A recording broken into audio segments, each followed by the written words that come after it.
The IQOS device, the brainchild of Altria and Philip Morris when they were still one company, was approved for sale in the US market earlier this year. As it currently stands, Philip Morris has been distributing the product internationally, and Altria is marketing it domestically through an agreement between the two. While the IQOS has not been able to win the title of a reduced or modified risk tobacco product through the USFDA, they're still pushing very hard for this classification. Let's jump right in and take a look at this product and see exactly what Altria would like to replace vaping with in 2020 and beyond.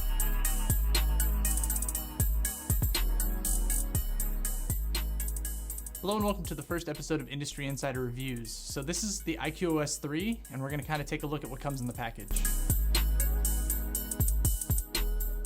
Inside of the IQOS 3 kit package, we have the battery or holder where you actually place your heat sticks,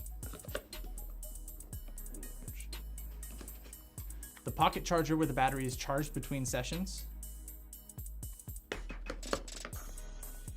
a cleaning device meant to help you clean the battery after you use it, and then in the bottom you have a charge cable and adapter and some cleaning sticks, essentially just Q-tips, swabs. I don't have the cable in there right now.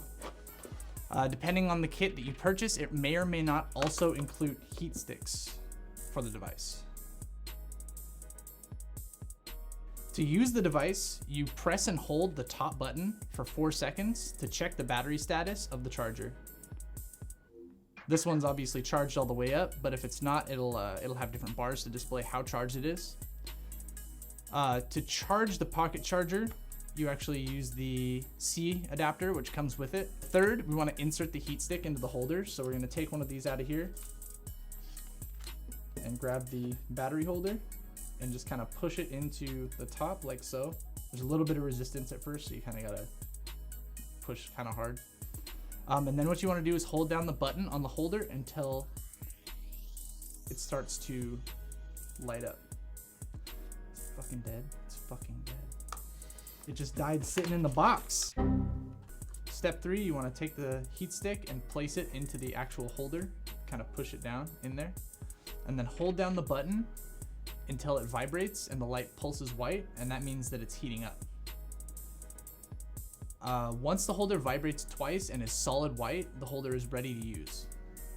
That's going to take a second though. It takes like 30 seconds. Now that the light is solid, you see a little bit of vapor there.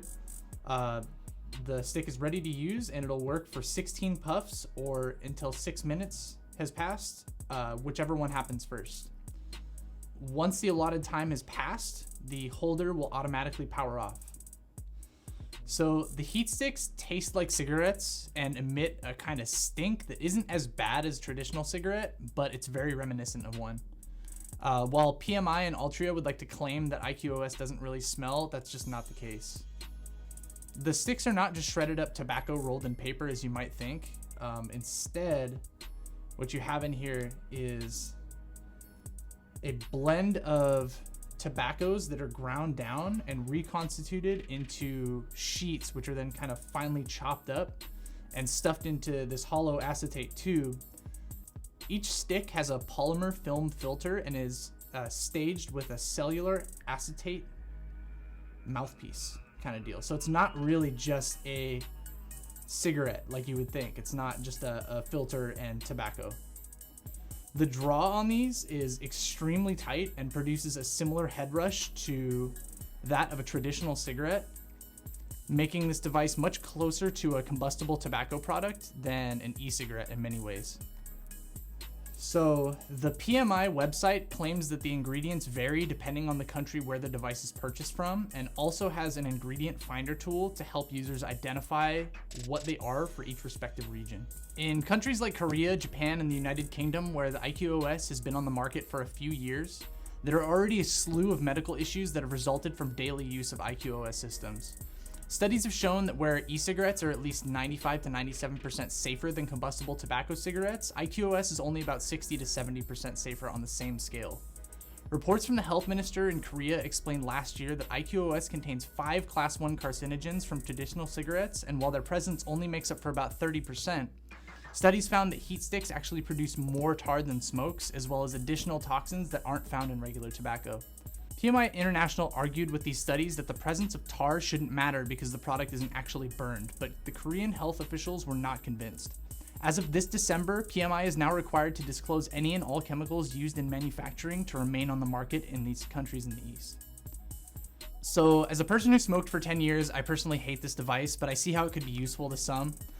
I don't really like the idea of going back to something that kind of tastes and smells like an ashtray, but for someone who's struggling to make the switch, I imagine this might help. The cost of the device, or the kit rather, for $300 plus the additional cost of heat sticks is steep to say the least. It's hard to advocate for something like this when a basic vape starter kit can be purchased for $20 to $25. IQOS doesn't give users many choices when it comes to heat sticks, so you're basically purchasing direct or not at all with this product. There's virtually no room for competition, and this creates yet another closed market for big tobacco manufacturers. The draw is really tight from what I've seen. I didn't really want to use it myself because the thing just smells like a cigarette when you turn it on, and I really don't want to go back to that. But if you're accustomed to DTL and MTL vaping, it's just not really going to be for you. And it's incredibly difficult to purchase anything from Philip Morris or Altria after spending so much time trying to get away from them. While many public health officials are gunning for ENDS product companies, claiming that the device's colors, designs, and marketing of e-cigs appeal to children, PMI is regularly releasing limited colorways and models of the IQOS in foreign markets. PMI is also employing hundreds of young and attractive social media influencers and journalists to advocate for IQOS products outside of the US amidst the campaign of misinformation around e-cigs. PMI has even hosted lavish release parties where they've invited influencers and celebrities from around the world to shower them with offers and handouts in exchange for support. Would I purchase the IQOS for $300? Absolutely not. I believe that this is an overpriced technology that seeks to make up for lost cigarette revenue. I struggle to understand why the FDA would approve this product while letting special interest groups and anti-vape zealots continue the tirades against ENDS products. I appreciate that this may help some people, but I simply cannot support a product like this while the e-cigarette industry burns in front of us. How do you feel about heat-not-burn products? If the vape industry is forced to collapse, and this is what we're left with, will you support Altria's new tech? Please share your thoughts with us down below, and as always, don't forget to like, share, subscribe, and ring that bell button to keep up to date with all of our Fight for Flavors content. This has been Nick with Industry Insider Reviews, and we'll see you next time.